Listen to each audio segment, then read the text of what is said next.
All right, everybody. Hey, boys and girls. My name is Brian Anderson. I'm the VP of IT at Eagle Technologies. I appreciate everybody hopping on today. So far, we got 70 participants, and the numbers are rising. Appreciate you taking an hour out of your day. I think you guys will enjoy this. This is part 4 of our ongoing webinar cybersecurity series. So today we're going to be talking about our offensive security offerings here at Eagle. Adam Sabota, the head of our security division, is going to be talking about our pen testing offerings, namely our primary 3 offerings. And then we're going to be going over other solutions that are in our portfolio, as well as covering some cool hacker stuff and some what we used to call hacks of the past.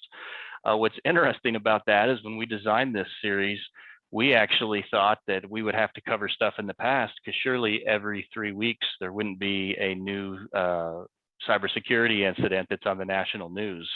But you know, Eagle's been around for 40 years. We take our credibility really important. It's important to us. We like to create long-standing customer relationships. We have a best of breed mentality. We don't think that buffet style is better for our customers. So we go out, we spend the time figuring out which products are transformational, right? Which are cutting edge, which add real value to our customers. We get trained up on them. We maintain a cradle to grave mentality, and we think our customers appreciate that. We've been a backup and recovery powerhouse for decades now. That evolves, of course. We talk a lot about immutability as it relates to security and protecting yourself from items like ransomware. We've been a storage powerhouse for nearly as long. We're big fans of snapshots as it relates to BC and DR. Naturally, since we came from backup and recovery, everything we do at Eagle, we're always thinking about BCDR and how you protect your house or how you protect your intellectual property. And of course, that's what got us into security 3-4 years ago. We were seeing all the pains our customers were going through. As I always like to say, you can have a fantastic BCDR plan, but in the event that you have an intrusion, you can restore very quickly, but it doesn't mean anything. You're spinning your wheels if you haven't figured out how the bad actor got in and you haven't prevented them from getting in again. So Adam's going to go over these offerings, so I'm not going to get into them too much, but like I said, we have what I would call Eagle's traditional value proposition around data center infrastructure. We've married that with our cybersecurity practice, and of course, we work with other providers and vendors to kind of round out that portfolio. Okay, so introductions. My name is Adam Sabota. I'm the principal cybersecurity strategist at Eagle. So focusing now on building out our security team and our security offerings. I've been with Eagle for 8 years and started off, doing a lot of software engineering, kind of moved into the cloud architecture, built out our S3 DR as a service stuff. And fortunate enough that, through Eagle and the talent we have on staff, I'm able to pursue my ultimate passion right now, which is information security. So really excited to share what we have with you guys today. And we're just going to kick it right off. Part 4 of our insane hacks of 2021. And we're going to talk about Kaseya. So I'm sure this is fresh in everyone's mind, but really just wanted to break it down and explain, in simple terms, how this happened and what kind of an attack this was. So much like part 1, where we talked about SolarWinds, this is another supply chain attack. This one is different because it's a vendor supply chain attack that was achieved through exploitation of software. Whereas the SolarWinds attack, and we're going to compare these a little more later, was achieved by actually putting an implant inside of the SolarWinds build systems and infecting their source code that was then subsequently signed and distributed to customers. So this one is a little bit different. And fundamentally, what it is Kaseya has this product called VSA. So if you're an organization that does managed service provider offerings for your clients, specifically, remote management, patch control, things like that, you might use a software like Kaseya VSA that allows you to manage all of your clients. So you get this from Kaseya, you deploy it on site at your location, or you can run your instance in the cloud. And this is sort of the orchestration appliance that handles all the connections to your clients and lets you remote manage them, control patches, push out updates. So what happened was an exploit was discovered within the Kaseya VSA application that allowed all these companies who had their own on-prem app to be compromised by this Russian ransomware group called REvil, R-Evil, however you want to pronounce it. And they've been around for quite a while. And through this exploit, they were able to push malicious software, in this case ransomware, to these MSPs VSA appliances, and then it propagated down to all of their clients. So what happened was, as soon as this exploit was done, there was a piece of code in the exploit that actually purged the log files in the VSA database. So you had no record or history of this occurring.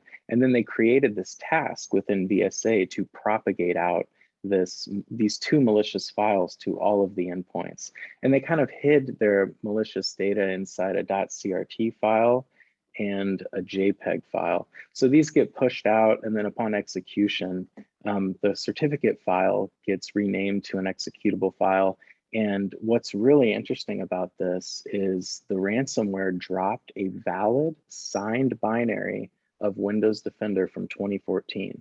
So this is a valid Windows Defender executable signed by Microsoft. And it was from 2014 because they used a version of Defender that was actually vulnerable to a DLL sideloading attack. And what that means is when you execute a binary in Windows, it goes through and it loads different DLLs. So it'll load kernel 32, NT DLL, different operating system DLLs, and then it will load third-party dependencies and libraries that the software might use. And so most software checks to make sure that these DLLs are signed, and there's the DLL sideloading attack basically means that you can convince a legit executable to load a malicious DLL instead of a legitimate one.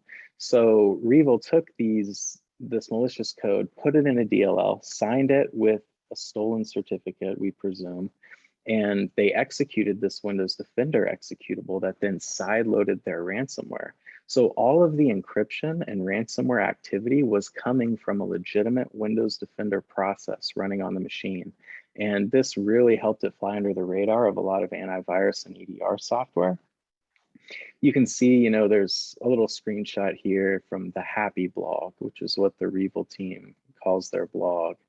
And they talk about the attack. They posted that more than 1 million systems were infected. So you have to keep in mind, these are MSPs that have been hit, and then all of their client machines. And when we look at, big players in the industry like Huntress Labs, who broke this down, they're kind of skeptical that it was truly 1 million machines infected. I don't think we have any really great data yet, at least last time I checked, to confirm or deny that. But we're thinking that 1 million number might be, kind of a bit of an exaggeration. And, they said, hey, if you want to pull your money together or purchase a universal decryptor, give us 70 million in Bitcoin and everyone can recover. And that price has since dropped down to about 50 million. But in the past couple of days, I haven't looked to see if there's been any change there. So here's a great screenshot that compares, 3 of the big attacks, starting from late December all the way throughout 2021. And funny enough, these are 3 that we've covered in our webinar series. This is from Sophos Labs, and I thought it was interesting just to go over, again with SolarWinds, it was a supply chain attack, but it involved injecting code into their production build pipeline, and then they propagated out the hotfix or the update to all of their clients. The Microsoft Hafnium Exchange attack was a little different, not a supply chain attack. That's just exploiting, a publicly accessible asset from the internet. So in this case, Outlook web application. And then moving forward to Kaseya, it's a supply chain attack that involved in exploiting a vulnerability in a VSA application that many organizations hosted. So Kaseya also has Cloud VSA, and I don't believe that was affected or was not exploited at this time. So the meat of the presentation today is going to be talking about penetration testing, specifically Eagle's offerings for that, and how we kind of tie in together red team assessments with penetration testing. So there's a lot of talk in the industry. Some people will say a penetration test is not a red team assessment. And I tend to agree with that. However, at Eagle, due to the nature of the majority of our customers and being SMBs, you guys often don't have dedicated blue teams, dedicated threat hunters and security assessors on staff. We've kind of opted for a very hybrid approach. So you still get, the checkbox of the pen test and kind of the blanket pen test coverage, but we do blend in a lot of red team assessment tool tactics and procedures. So we like to emulate the latest MITRE attack techniques that real apt groups and nation states are using in these attacks. When we look at ransomware attacks, I think almost 70% of ransomware attacks in the last year used the C2 framework, CommVault Strike. And we use that in-house in Eagle. We use a customized version of that with some aggressor scripts and custom malleable C2 profiles that allow us to masquerade the traffic as Zoom or Azure and different things like that. So we're using the same tools that they use. We try to keep up to date and use the same tactics. So you're getting a nice hybrid blend of both. And this is a slide that I've shown before, but these are our three primary offerings. So we have a black box penetration test. We call this a comprehensive threat simulation. And this is for clients who are looking for a real world simulation of an attacker on the public internet. So as somebody on the public internet with knowledge you can find on Google, what can you do to our company with the external assets that we have out there? What can you discover about our employees and our assets that might give you leverage to weaponize and create a phishing campaign, things like that. So Eagle's going in this with zero knowledge. You guys just give us a scope, a CIDR block of IPs or domains to target, and we take it from there. So that's really a full simulation of an attack. And then we have gray box pen testing, which is the most popular option. And this is a little more curated to what our customers are looking for. So typically they will provide us with some knowledge already. Like they'll say, hey, we have these two web apps, we're worried about them. They do this stuff, maybe one's a store, one's some management software, and we really want you to focus on here. Or, maybe some companies don't want an external pen test. They don't want a phishing campaign against their employees. So they will skip right to the internal test. We'll send them a Dropbox. We'll talk about that a bit later. But that's kind of assuming that maybe some breach has already occurred in your environment, and we're just testing very specific things that you're interested in. Then, of course, we have white box pen testing, which is very focused security control validation. This is where we look at source code most of the time. So you have a web application. This is the most common example. We've had customers who want us to look at the source code of their web apps and check basic things like, is my business logic sound? At Eagle, we have backgrounds in software engineering and web app development. So we understand and we know what to look for and what to tweak when we're messing around in these web apps. And we have an idea of what kind of data we can send and manipulate that might break that business logic on the back end. So that's a big one. We focus heavily on user authentication and authorization. Modern web apps, we deal a lot with APIs. API security can still be pretty difficult when you're dealing with multiple user account privilege levels. So that's a big focus of the testing. And then of course, the other the big top three, the other third would probably be database security. How are we storing our data? Does it meet compliance? Are we encrypting certain types of data? Are we hashing passwords with secure algorithms? Things like that. So those are the big three. We will touch up on them a little bit later as we kind of break down the process. So one thing I wanted to bring up real quick is our internal pen test Dropbox. And if anyone has got a pen test before, this is not really a new idea or anything too crazy, but what we do for internal pen testing, it used to be, years ago, the standard was just send somebody on site, bring a laptop, plug it in, connect to the Wi-Fi, see what you can do. COVID kind of changed up the scene a little bit, and then people kind of realized, well, unless a customer specifically wants that physical presence, we can just save some time and headache and ship a Dropbox. So you guys would, if you're getting an internal network pen test, you would get a Raspberry Pi Dropbox in the mail. This runs Kali Linux, the ARM distribution, and you would just plug it into a network port that you think could potentially be publicly accessible, or whatever drops drops us into the internal network or networks that you want us to test. So the Dropbox gives us connectivity into your environment through a software-defined WAN solution. We use 0-tier. So as long as that port has DHCP and outbound internet, we get a tunnel, and then we SSH into it, and we begin analyzing and enumerating your internal network. So we look at all of the assets you have on that network, what kind of devices they are, laptops, printers, servers. We'll look at your network switches, and we'll see, are we on a VLAN? Is there any trunk negotiation protocols that are up or misconfigured? Can we possibly trick the switch into thinking that we're a switch and have it negotiate and like hop VLANs? Maybe we can discover other things in your environment that are not intended to be discovered on that specific physical network drop. And then we go through and we do a lot of heavy Windows Active Directory focused analysis and enumeration. So we're going to look if you have LLM&R enabled or IPv6. Can we do any spoofing, man-in-the-middle attacks? Capture those NTLM hashes if you guys are still using NTLM, relay them, things like that. The Pi Dropbox also lets us do Wi-Fi security testing. So we can connect to your endpoints and validate that they're being secure. We could spray DAuth frames and check the security of the connectivity, what algorithm you're using, WEP, WPA, things like that. So this is something that is available and something that we use for internal testing. If you guys don't want to do a physical, we can also do a virtual appliance for that.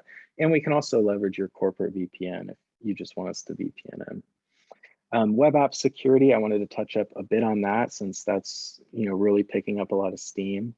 In our traditional pen test offerings, so if you do a black box, gray box, at the bare minimum, any web app that Eagle runs into, we're going to check against the OWASP top 10. And the OWASP top 10 are the most common critical vulnerabilities in web apps. So checking for things like injection, broken auth, data exposure, stuff like that. So you get the top 10 included in a pen test.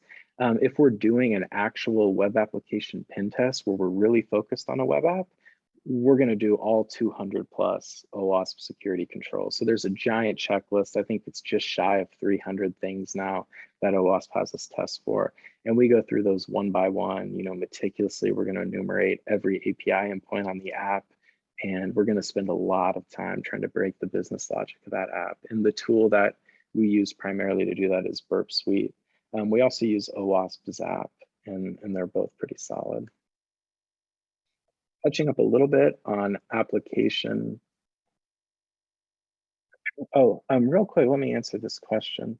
I just see in chat, Andrew Fleming asked, you mentioned IPv6.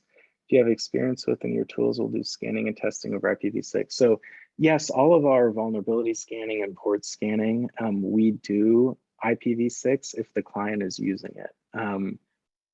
To this day, nobody that I've tested is actively using IPv6 internally that isn't also using IPv4. But we do test both because sometimes you can have a service that's only listening or only exposed over IPv6. When I brought IPv6 up in that slide, it was specifically towards a man-in-the-middle attack. So what often happens is, by default, Windows has IPv6 adapters enabled and turned on, but organizations just aren't really using IPv6.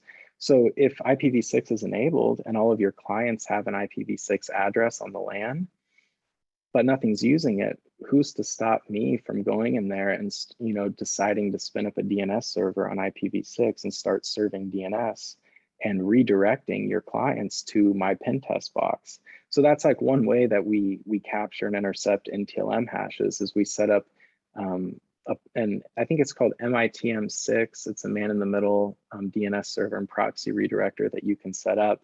And we'll just start serving DNS on IPv6. And you'd be surprised, a lot of clients will reply to that and discover that. And then they will resolve addresses internally to places that they shouldn't go. And we can kind of intercept some traffic there. So touching up on IPv6, that's what I meant by that originally. But yes, we do scan on IPv6. So application source code auditing, this is touching up on the white box that we mentioned. We do source code audit primarily, but we can also work with binaries. So binary exploitation is, if you have a service that, listens on a port, for example, this is the most common. Maybe it's an in-house app or it's an old app legacy that hasn't been updated or patched. We'll go through and we'll do some fuzzing on that. So can we send that data that causes the app to crash? And if the app crashes, is there the possibility that we could get code injection on the app? So we look at fuzzing and input validation there, but primarily we're looking at source code, authentication, database, business logic stuff.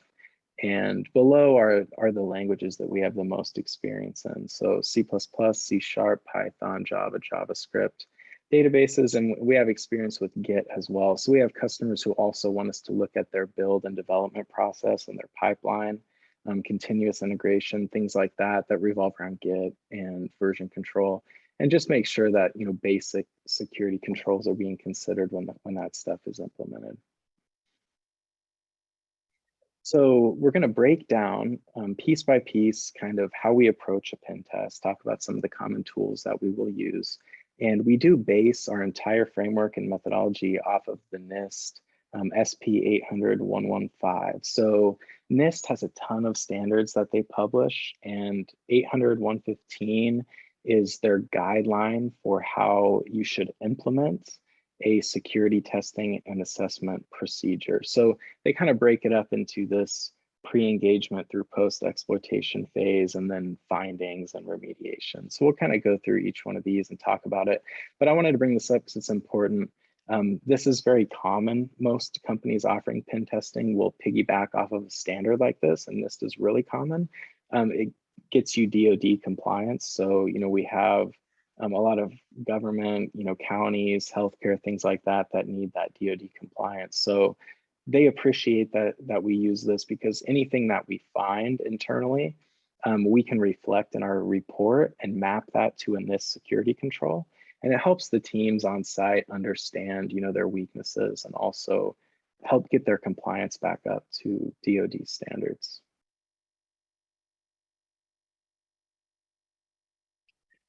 So intel gathering is the first phase in the framework and methodology. Well, actually pre-engagement, sorry. I don't want to skip over that. So pre-engagement phase, if you guys are interested in a pen test at all, even in the slightest bit, don't hesitate to reach out. We can hop on a 15-minute phone call, and we just want to listen, to what your concerns are. Maybe you have that one app in your environment, or you have some legacy stuff you just can't shake and just can't get rid of, or you're really concerned about something. Pick our brain, let us know, and we will put together a proposal. We'll send it back, a curated proposal that we think will approach your concern in the best way possible, what makes the most sense, and give you something to review and take to management, digest and understand what we want to do to help you out there. So pre-engagement, that's what we do primarily. And then if you're a little more serious, we'll talk about scoping. So, what are your IPs that we're legally allowed to touch, and domains and things like that. And once the engagement kicks off, we start with intel gathering. So this is a slide from a previous presentation. I wanted to put it back in. OSINT, open source intelligence. This is a big one. We look at Google, LinkedIn, Facebook, have I been pwned, credential breaches, database dumps, Shodan, everything we can, all of the public information that we can find to pull info on your employees, their names, their job titles, phone numbers, emails. What other sites have they signed up for using their work email? Have any of these been dumped in a credential dump? Do we have a credential? Can we use that credential in a password spray attack? And we'll take those credentials and we'll run them through some scripts that produce different variations. Maybe your password was summer 2021, and then IT got on your butt about it being insecure, so you added an asterisk on the end, right? Things like that we'll catch with our variant script. And we'll use all of that data we can find, not only to try to credential stuff and breach these accounts, but to do social engineering attacks. We find out about your employees, what their interests are, what they're involved in and outside of work, anything we find on the public internet, and we leverage and we weaponize that in a phishing campaign. And those are really highly effective. Intel gathering is the most critical part of an external pen test, because without all that information, we're just relying on being able to exploit an external vulnerability on some asset, maybe, you know, outdated piece of software or misconfiguration. So OSINT is huge. Vulnerability analysis, touching real quick on like the top 4 tools that we use to do that. Nmap, I'm sure most of you guys have heard of that. Critical tool in our tool set. We look at versioning, banner versions. Nmap has an NSE script engine that can do vulnerability scripts and check for some basic things. This is how we get the majority of our data on what ports and services you're running. Nuclei by Project Discovery is an open source project. It's a vulnerability scanner that's totally free, and it's up to date. Pretty, you know, as soon as a POC comes out for a new CVE, it's up to date very quick. So this is what we go to a lot to check for those top, you know, brand new CVEs. Burp is a big one. Anytime there's a web app, we're running it through Burp. We're checking for the OWASP top 10. And then we also do use Nessus internally. We don't really rely too much on Nessus, but we do kick off a Nessus scan at the very beginning of an engagement. They tend to take some time to run. And that just helps us ensure that, you know, we didn't miss anything at the end. But the majority of our scanning is very manual and thorough. We use Nmap, and then we'll enumerate over a target and really pick out ports and services of interest and spend a lot of time on that. Exploitation phase, you know, in an external world, this is going to be looking for a misconfiguration or vulnerability, or, you know, crafting a phishing campaign. So we won't get too into depth here. We talked a bit about this, I think, in presentation 2 or 3. But, you know, these phishing campaigns now are very intricate and very dangerous. They're pretty trivial for us to set up, and the effectiveness is very scary. So we're essentially, you know, discovering a legitimate service that your company uses, like Office 365, and we're putting that behind a man-in-the-middle proxy, you know, controlled by this piece of software called Evasion X2, which is really great. And we put that on a legit looking domain behind a legitimate SSL certificate. And if one of your employees clicks that in an email, they get presented with a legitimate Office 365 login page that is a live reflection and proxy of what's really on the internet. They type in their username and password, multi-factor auth code, they'll put that in, and we intercept all that. So we get a session token back, and it effectively bypasses MFA. So there's, you know, we can talk a bit more about this in depth if anyone has any questions on what you can do about that, but it's important to be aware that these phishing campaigns now, pretty trivial to bypass an MFA implementation. So you can't just rely on MFA. It's so incredibly important that your employees are aware of phishing tactics, and that, you know, you're considering or doing some type of internal training, because MFA won't protect you here. It really needs to be, you know, drilled into their heads, and there needs to be regular training and help them understand and recognize that maybe the site they clicked on looks legitimate, but if you look in the URL bar, you know, it's not quite the correct URL. So things like that really help. Hey, Adam. Yeah. This is probably a timely moment to ask a question that I get a lot from customers. And I know you have a strong opinion here. What is the greatest single threat in any corporate environment? I mean, it's the people. I think without a doubt, you know, you can have all the security products and EDRs and bells and whistles in the world, but social engineering attacks will always prevail. If a person has access to something, then you just need to convince that person to give you access. And it's a lot easier than it sounds.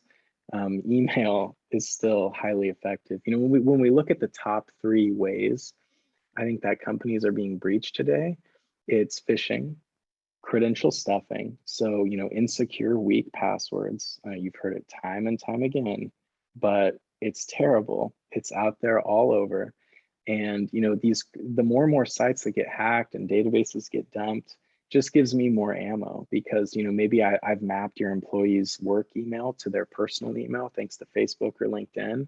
And then I look at that personal email and see what database dumps that's been breached in. And I take those passwords and I try them on the work email with variations. So, I mean, those are easy wins for us as penetration testers still. And then number 3 is, you know, exploits in third-party software. SolarWinds, Kaseya, things like that, right? Those are really the top three, and you don't really solve those by buying a fancy security product or switching from Windows to Linux or anything. Those three will remain no matter what. So primarily user training should be a big focus for sure. Moving into the gaining a foothold section. So think back to when I talked about the internal Dropbox. I'm on your network. This is old, like this is nothing new. This is really old tactics, and they still work today. Windows by default has LLM&R enabled on an Active Directory configuration, and what it is you can think of it as another type of DNS. So a Windows computer, you go into a Windows computer, you type in a UNC path like whack whack file share 1, and you hit enter. It's going to go out and check the DNS server in its network adapter config, and if it can't resolve it, then it's going to broadcast an LLM&R request on the local network and say, yo, who is file server 1? And that gets broadcasts out to every machine on the network. And other Windows machines will be like, oh, I know that guy. This is his IP. And then the Windows machine will be like, oh, okay, cool. And it'll hit up that IP and send them your net NTLM v2 hash. So we just spin up, there's a script called Responder. One of the first things we run on our internal Dropbox, and it just listens in your environment for LLM&R, NetBIOS, and DNS requests, and it spoofs them. So someone in your environment's looking for a file server, we lie and say that it's us, they hit us up, they send us their NTLM hash, and we can take that hash and we can replay it and relay it to other Windows services on the network, like SMB. And then we can authenticate as that user through an SMB share to another machine. So this is just really simple stuff. You can disable LLM&R. It's pretty easy. It's a reg key entry or a GPO policy, I believe. But not everyone can do it. It does break some software, and some people don't opt to do it. So that's another discussion to have. But that's one of the most easy ways to gain a foothold in a Windows environment when you're on an internal network. As soon as you get an NTLM hash, you can pass the hash or relay that to other Windows services and authenticate as that user. And that's the primary way that we get in. And we're moving into the post-exploitation phase. So after we've gained a foothold, what do we like to do? And again, we're primarily working in Active Directory environments, so we want to enumerate everything we can about your domain. So we'll get an NTLM hash, or we'll get a credential, we'll get access, probably as a low-level user. However, there's been cases within 10 minutes, I get a domain admin NTLM hash, and we're kind of good to go. But we'll get a low-level user, and we will dump as much data about the domain as we can. We'll use tools like LDAP search, things like that. We'll import that data into a tool called Bloodhound, which uses a graph theory database, and it kind of maps out, it shows all of the objects in your AD, the groups, inherited group permissions, and it helps you understand and map out what users and what groups in your Active Directory environment have permissions or privileges to do or execute certain things, log into certain machines. So we use Bloodhound to map out all the weaknesses in your AD.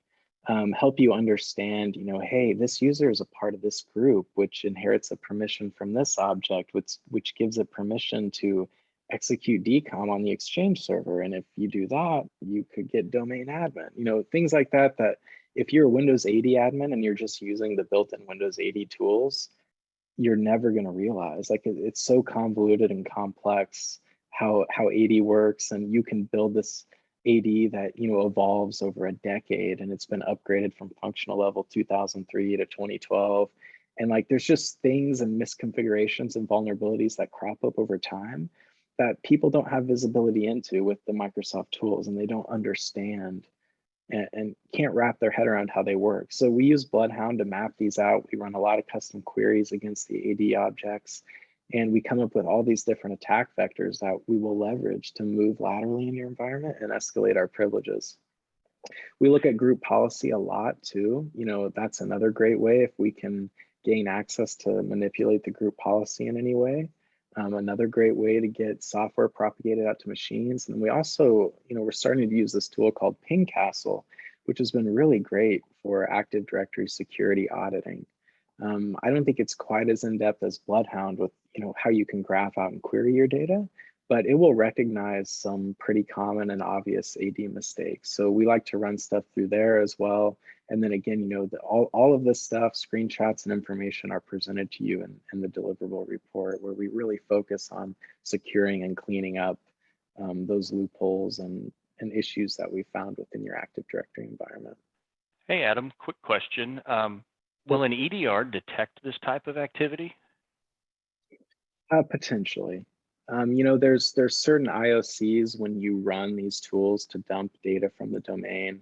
Like Bloodhound, there's a few different ones. One of the most common ones is SharpHound, a C# app that does it. There's a PowerShell embedded script that will do it as well. So depending on how you're going about that, some EDR solutions can pick that up. Stuff like LDAP search though, usually not, because as if you're authenticated as a user in an AD environment, you have every right and privilege to query the data you can take out of Active Directory. So that's not often as easily detected. It's a little bit more of a passive reconnaissance than an active. It's not too noisy, but the actual applications that you deploy to an endpoint to gather that data can trigger EDRs, and some do pick those up, but that may require some manual configuration on your EDR. Out of the box, if an attacker has modified, a signature and a hash and obfuscated something, they may bypass the EDR there. So it's kind of up in the air. So Adam, if you permit me a couple of seconds, one thing that has been interesting as I've gone on this journey, one thing that you've taught me is, 3-4 years ago, I pictured all these nation state hackers writing all of this custom code, right, that allowed them to have access to this. And what I didn't know, something you taught me, is most of this is off the shelf, right? This stuff is in GitHub, you can download it. You don't have to be a master hacker to take advantage of these tools. No, yeah, you really don't. What a lot of the nation states will do, we talked again, Cobalt Strike, that's a big one. Cobalt Strike Cobalt Strike was designed as a threat adversary simulation toolkit for offensive security researchers. And it's so good and so handy and customizable that the majority of nation state and ransomware attackers use it as well. They use illegitimate copies, of course, because Cobalt Strike has a vetting process before they will sell a company the tool. So, they use the same tools we do, and there is some effort put into place to obfuscate and hide, mask the signature and detection of that tool. But at its core, why reinvent the wheel? If there's a really good toolkit and you can spend, your time obfuscating and hiding that toolkit from EDR and AV, then just leverage what's out there. And that's exactly why we use it at Eagle too. We use Cobalt Strike. That's what most other people are using.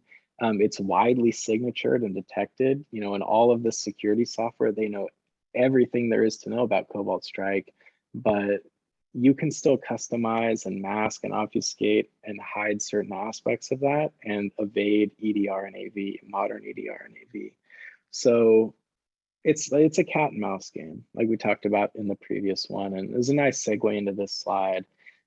After we infiltrate an environment, if there is a situation where we need to deploy Cobalt Strike, and this is not every time, but maybe it's a really complex environment with a lot of network segmentation and certain servers have access to different networks and we want to proxy pivot into them and play around, we'll use toolkits like Cobalt Strikes. It saves us a lot of time. So we will create our binary, we'll convert that into like some raw position independent shellcode, obfuscate that in some type of loader or DLL, maybe reflectively load that into another process or inject that code somewhere. There's so many different ways to go about doing it. And it really just depends on what defenses we detect in the customer's environment. If I get access to one of your machines and I do a WMI query to find out what security product you're running and you're just running Windows Defender and it's not Windows Defender for endpoint, then my tactic and my approach to dropping that Cobalt Strike beacon is totally different than if you were running Sentinel-1 or CrowdStrike. I would have to behave differently. I would have to opt out of doing, some type of noisier behavior that might trigger those EDRs. So those can all be bypassed, but it's really a dynamic cat and mouse game problem that we're kind of actively figuring out as it goes, and there's always something new that comes out in Google. Some security researcher finds a new tactic and we'll use that. And then maybe a month later, that one's no longer widely usable or it's pretty detected. So it's just evolved so quickly. And that's what makes it so fun, is we always have to be on top of our game and using the latest techniques and everything. Initial findings, it's important to talk about deliverables. After these penetration tests happen, we document all of your findings. And there's a high-level executive overview included in this report that does CVSS scoring. We're going to give your organization a base security score. So that gives management something to understand and digest. And then we go through and we document reproducible steps for all of our exploits. So these are documented to the extent that if you are not a pen tester or not really a super technical person, but you're able to follow these step by step, you could reproduce what we're doing. So we document that very thoroughly. And then we detail what you can do to remediate or mitigate the issue. Oftentimes that's as simple as, hey, you just need to install this patch from the vendor. You need to set this registry key. You need to close this port, re-architect this. Sometimes there's some source code involved, but for everything we find, we offer remediation guidance. So, you're not left out, you're not left in the dark there. And then we'll do a presentation of all findings and a live debrief if you so choose over the video conference platform of your choice, or we can do it in person, however you want to do it. We'll go through and explain everything. We can talk to different types of people, C-level, technical guys, app developers, whoever we need to talk to, we know how to talk to those people and help them understand the risk and what we found. And then just like most penetration test offerings, we do a free follow-up validation. So within 90 days of us giving you this report, if you think you fixed something by following our remediation guidance or by approaching that from another way, we will go back through and we will reattempt the same exploit and help you validate that our steps, our reproducible steps are no longer applicable and that asset is secure. Adam, one other question. Sorry, I keep interrupting. Another question I got recently was, are your pen tests completely exhaustive? And if not, how do you choose what to focus on? So yeah, they're not completely exhaustive. Now, if it's a curated gray box offering where you're really particularly worried about certain applications or assets, we do our best effort to do a very exhaustive assessment of those. But primarily, what we're looking at, if you want to get an accurate simulation of what a real attacker would do, they're not going to go through and completely attempt everything in your environment. They're going to do a scan, a probe, and they're going to kind of filter things out and look at what makes the most sense to spend our time in. Oftentimes these pen test engagements are 1 to 2 weeks. It's really hard to do an exhaustive assessment in 1 to 2 weeks of any organization. It's almost impossible. So we like to focus on, high priority or prized possessions or applications that you're really worried about. And we try to give those the most attention. And then for everything else, we just do the least path of resistance. So we'll enumerate it, what looks good, what makes the most sense for me to spend my cycles on that will actually probably have a good payout or a good discovery for me. And we'll go through and really drill into those. So that's also where you kind of get into the pen test versus red team assessment thing as well. Some red team assessments can be a little more exhaustive, depending on what you're focusing on. And red team assessments will also make a big effort to educate and work with your blue team and your security assessment team on staff to help them understand and detect the IOCs that you're leaving behind and how you're infiltrating their network and things like that. But yeah, in short, it's not exhaustive just due to the constraints of the time frame being 1 to 2 weeks.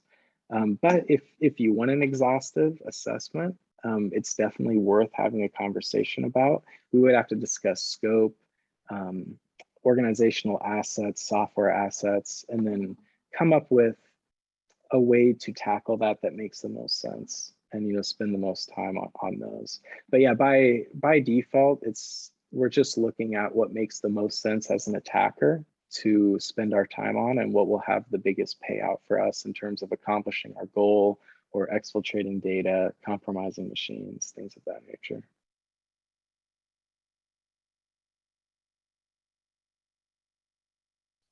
Okay, so right here, yeah, so that kind of summed up, the process, the NIST process that we talked about, really high level, kind of breezing through that. And then, the remainder of this presentation, I just wanted to give a refresher and touch up on some other security offerings that we have at Eagle, as well as what our partners do and what you can leverage our partners for. And then hopefully, if I look at the time here, we'll have some time for some questions. So going through this real quick, this is a somewhat new offering for us, CommVault Security Hardening Engagement. And with the prevalence of ransomware and all of these attacks happening, it's so critically important that you protect and understand your backup infrastructure and disaster recovery plan. So our team has went through and sat down with CommVault, and we've developed this methodology to help harden your CommVault environment if you're a CommVault customer. So basic stuff like separating the roles of the machines. There's CommServes, media agents, CommServe database, CommSol web console. We're going to segment those, separate them, restrict access to different components. We're going to make sure the ransomware protection features are enabled and working as intended. CommVault has a honeypot file, make sure that's turned on. We're going to look at the file system mini filter driver in Windows to help restrict access to your backup shares. Going to enable multi-factor auth on your web console and restrict all console management to go through that web console. Another thing that's really important to consider is dropping your media agents off the domain. They don't need to be on the domain. You can still back up your environment without having your media agent on the domain. And having computers on the domain is such an extra added risk, because if your domain gets compromised, like, say I'm on that Dropbox, I've intercepted an NTLM hash, I could potentially access one of your media agents through SMB. If message signing is disabled, I could relay that hash there and get right into your media agent in 5 minutes or less. And then I'm in your CommVault backup environment, and that's terrible. So if the media agent's not on the domain, it makes my life harder. Give those really secure local admin passwords that are stored in some solution that's air gapped, or a secure password manager, things like that. So that's really important to consider, and you can consider that outside of CommVault if you have any type of machines or infrastructure that do backups. Check with the vendor and think about if they need to be on the domain or not. And if not, consider taking those off the domain. It could potentially save you a lot of grief. And then we're going to dig in real quick. We have a couple great security partners that we work with.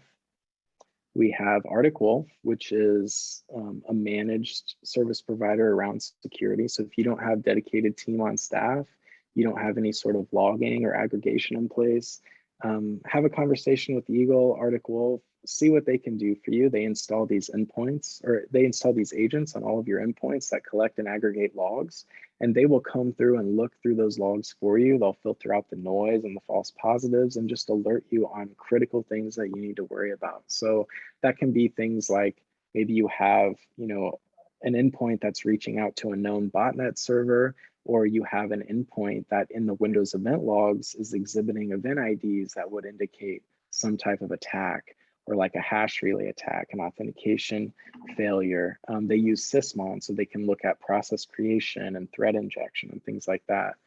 And then we have KUDELSKI, who has an incredibly diverse pool of offerings that I can't even begin to cover in this slide.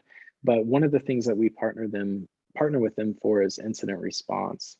So, you have an issue, you need someone on an emergency hotline ASAP to do forensics and debrief and postmortem, and then help you clean up and fix, some of those vulnerabilities. They're really great for that. So switching back to Arctic Wolf, again, you're looking at a managed provider that's going to help you detect, respond, and recover security threats. They have a team looking at that stuff 24/7. They're going to manage your investigations. They will work with partners like KUDELSKI or whoever you have on an IR plan to share logs and information with them to help them do forensics. And then KUDELSKI here, this is our incident response retainer service. So, consider if you don't have one, starting a conversation or at least thinking about that. If you do get hit today, who are you going to call? And, for most people, the first person they probably should call is their cyber insurance provider if they do have one, because that insurance provider will probably let them know, what the next step should be. But that's more often than not, an incident response hotline of some sort. So they also offer a cloud security assessment, which has become really popular as organizations are shifting to 365 and Azure AD and then using other public clouds. So, helping you understand how that data lives in the cloud, how that's going to fit in with your compliance requirements, and then making sure, like the model of zero trust, only the users who should access specific data are explicitly granted access, and they're going to kind of go over your authentication and authorization. So, as Adam said, I think sometimes, especially for small to medium businesses that don't have dedicated security teams, you're not really sure where to start. There's kind of a dizzying amount of tools and techniques out there. Honestly, the best way to start is to schedule a meeting. We'll have a conversation. We can do it online or in person, and we'll give you that blueprint. A lot of it tends to just dissolve into low-hanging fruit, what you need to start with, what you need to focus on first, and we can get together after you've solved those problems and talk about what's next in the blueprint.